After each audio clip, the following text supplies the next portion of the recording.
Estimados amigos, espero que estén ustedes muy bien.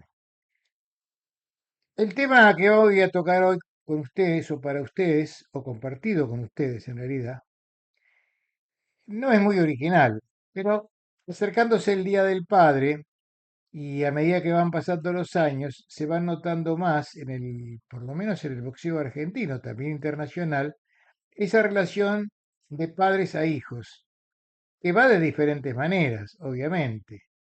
Son muchos los que muchas veces se acercan a uno para saludarlo y le dicen, yo lo veía a usted con mi viejo cuando yo era chiquitito.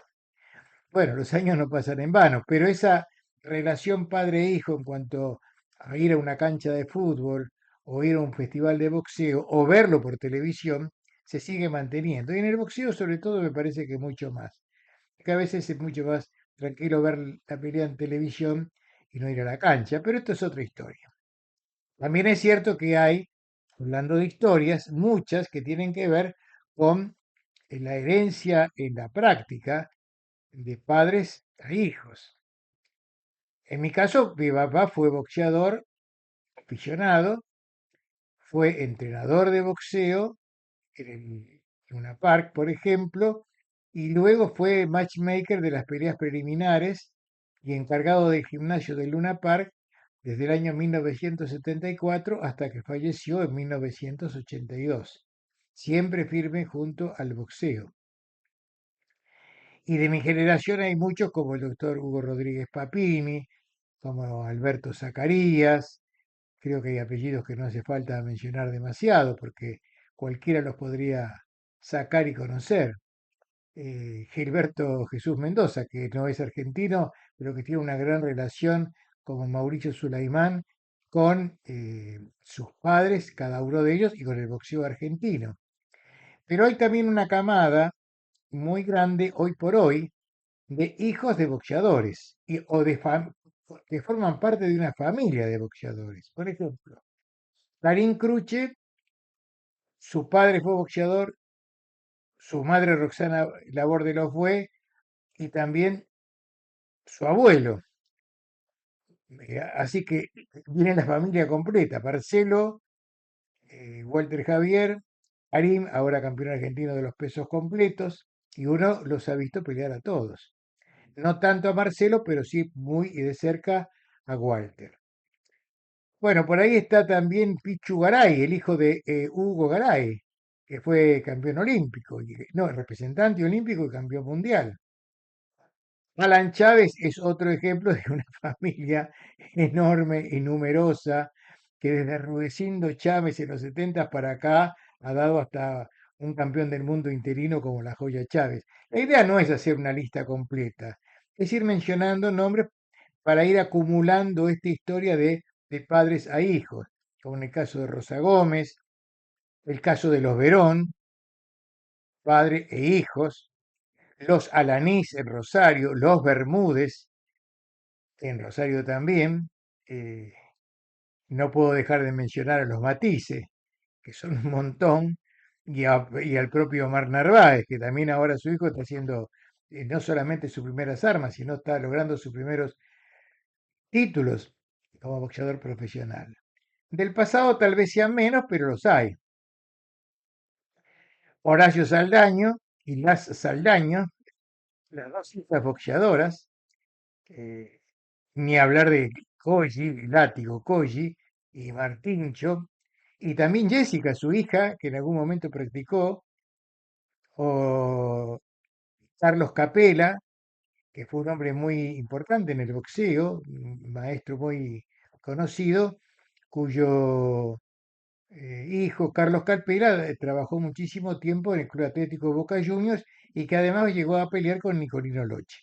Fue a propósito justamente de Capela, ahora que estoy haciendo esta pequeña lista, que hubo un movimiento en la Comisión Municipal de Box, porque ya por los años 60, Julio Capela, que había sido entrenador de Lorenzo Miguel, subió al ring con Carlos. Carlitos había peleado con Cañete, peleó con Loche, era un tipo que tenía una larga trayectoria en el boxeo, o tuvo una larga trayectoria.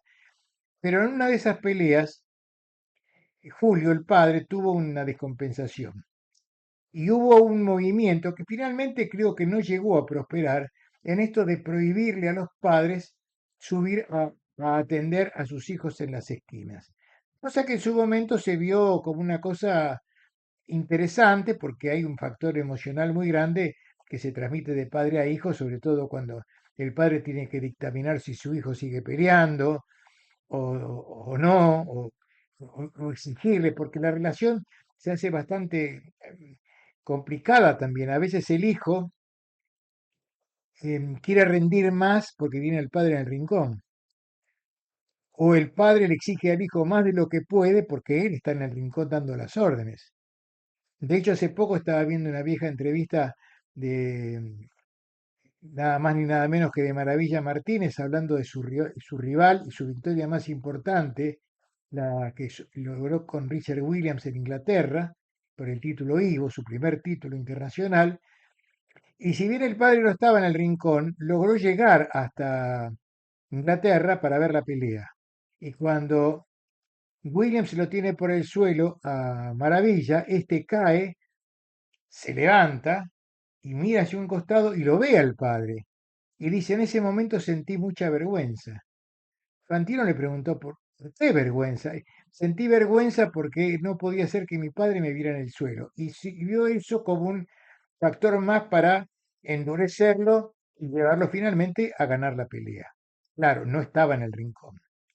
A veces la exigencia de padre e hijo, sobre todo de padre hacia hijo, es muy grande. El querido amigo Jerez, que había llegado hasta hacer guante con Carlos Monzón, más allá que era un boxeador chico de físico, cuando su hijo quiso ser boxeador, no quiso atenderlo. Después por un tiempo lo hizo porque prefería que fuera otra persona el que atendiera a su hijo para evitarle a él como padre el compromiso de exigirle de más o de perdonarle de más. Ahora que se acerca el Día del Padre, a lo mejor todavía tienen tiempo de quedar bien con el suyo, regalándole, por ejemplo, hablando de esta relación de padres e hijos y boxeo, yo estuve ahí. Y lo menciono no solamente por pasar la mención, obviamente, comercial, aunque ya estamos muy cerca de la fecha, sino porque en el libro yo cuento una anécdota que viví cuando era muy chico, con la que voy a cerrar un poco esta historia. Mi papá era entrenador de boxeo, ¿no? Ya lo dije eso. Y se había hecho no un festival, un campeonato, una especie de torneo en el viejo Canal 7, en los tiempos que todavía el edificio de Radio Belgrano, en Ayacucho y Posadas. Yo era muy chico, tendría 7, 8 años, 9 años. Y mi papá me dijo, mira, se va a hacer el festival, la primera fecha en el estudio de Canal 7, así que vení, yo iba igual, siempre me llevaba. Pero era el hecho también de entrar a un set de televisión, de conocer una cosa distinta. Así que fui. Mi papá me dejó por ahí porque él tenía que entrenar a su pupilo. Su pupilo iba a pelear con el hijo de Pedro Cuartucci. Pedro Cuartucci, ustedes lo saben, fue un actor muy importante, fue medallista olímpico, fue presidente de la Casa del Boxeador, un tipo muy querido por todos, con un gran pasado artístico. Llegó hasta ser figura en televisión a través de la familia Falcón, ¿se acuerdan? Bueno, mi papá me había dicho antes de la pelea, mira, esta va a ser una pelea medio brava porque Cuartucci está metido en la organización del campeonato y obviamente si hay un puntito de ventaja se lo van a dar al hijo para que el campeonato siga teniendo color. El boxeo siempre fue así. Pero bueno, vamos a hacer lo que podamos, haremos lo que podamos. Una pelea que cuando empezó yo logré sentarme en la primera fila. Claro, como era un chico y más o menos algunos me conocían y otros no, me metí ahí cerca, en la misma fila, pero en el centro de la fila estaba justamente Pedro Cuartucci. Yo estaba, por supuesto, nervioso y con un poquito, eh, digamos, de bronca, porque decía, bueno, al final eh, medio venimos a perder, venimos a perder, ¿no? A uno dice que a nadie le gusta perder. No va pareja, era una pelea entre dos pibes muy nuevos, muy jóvenes. Pero en un momento, sería el segundo round, tercero, porque la pelea era de aficionados, duraría 5 asaltos, no podía durar más. El hijo de Cuartucci empieza a sangrar profusamente de la nariz. Yo, que era un chico, repito, tendría 8 años, 9 años, me di cuenta que era un corte en la nariz, no era peligroso. Ya en ese momento ya tenía idea de lo que podía ser un corte peligroso, que podía ser por acá, no en la nariz. Pero ¿qué pasó? El padre, o sea, Pedro Quartucci, el que había sido representante y medalla olímpica, el que había sido no solamente boxeador, sino que además era el promotor o el gestor del campeonato, se puso muy mal. Y en un minuto de descanso se paró, salió de su condición de espectador, pasó a ser padre, se puso al lado del ring y empezó a mirar como el hijo sangrando estaba haciendo lo que podía, tampoco era tan grave. Pero en un momento, Pedrito, como lo llamábamos todos, dijo, no, no, basta, basta, no, no va más, no va más, y terminó ganando el de mi papá por nocaut técnico. Y en ese momento, yo siendo un niño, me di cuenta que a veces el corazón del padre puede más que el corazón del profesional. A veces, en otros casos, suele ocurrir al revés, que ya lo dije.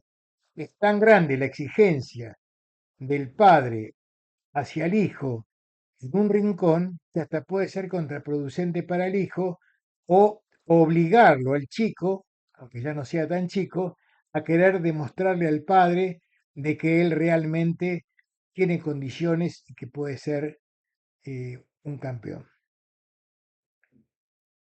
Son cosas que las maneja el corazón más que la mente y que en este boxeo de hoy, a través de tantos apellidos y apellidos importantes y familias mm, de mucho prestigio, están los matices, por si no nombré, hay muchos, se da muy seguido esto.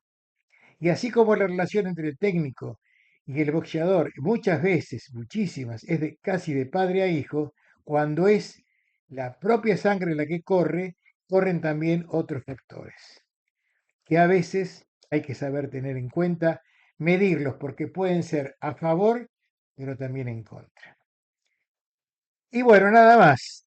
Para todos aquellos que sean papás o que son papás, el feliz Día del Padre para todos. Si pueden recibir el libro de regalo mejor, pero lo más importante es que en estos días, en estos días que se acercan, el Día del Padre, y los padres logremos recibir el abrazo y un gracias papá que nos hará muy felices, mucho más felices que haber ganado una pelea de campeonato mundial. Que la pasen muy bien y feliz Día del Padre.